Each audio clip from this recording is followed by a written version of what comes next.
Cricket کی تاریخ میں کچھ لمحات ایسے ہوتے ہیں جو ہمیشہ کے لیے امر ہو جاتے ہیں، اور ایسا ہی ایک لمحہ تھا جب عمران خان نے پاکستان کو 1992 کرکٹ ورلڈ کپ جتوا کر پوری قوم کو فخر سے سربلند کر دیا۔ یہ کہانی صرف ایک جیت کی نہیں، بلکہ ایک خواب، ایک جدوجہد اور ایک عظیم قیادت کی ہے۔ 1992 کا ورلڈ کپ آسٹریلیا اور نیوزی لینڈ میں کھیلا جا رہا تھا۔ شروع میں پاکستانی ٹیم کی کارکردگی کچھ خاص نہیں تھی۔ مسلسل میچ ہارنے کے بعد ایسا لگ رہا تھا کہ شاید پاکستان ٹورنامنٹ سے باہر ہو جائے گا، لیکن یہاں سے شروع ہوتی ہے عمران خان کی اصل قیادت۔ عمران خان نے اپنی ٹیم کو ایک نیا حوصلہ دیا۔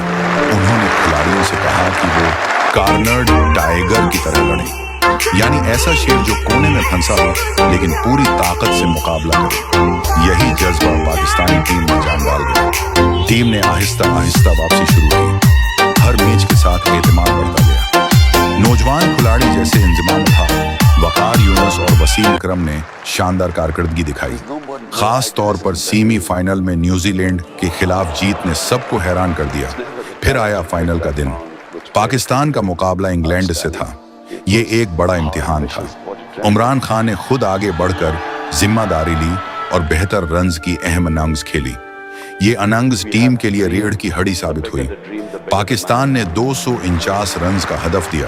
پھر باری آئی بولرز کی۔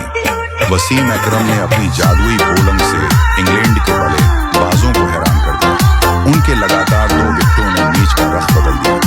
آخرکار انگلینڈی ٹیم دباؤ برداشت نہ کر سکی اور پاکستان نے یہ تاریخی میچ جیت لیا۔ یہ صرف ایک ٹرافی نہیں تھی، بلکہ ایک قوم کے خواب کی تعبیر تھی۔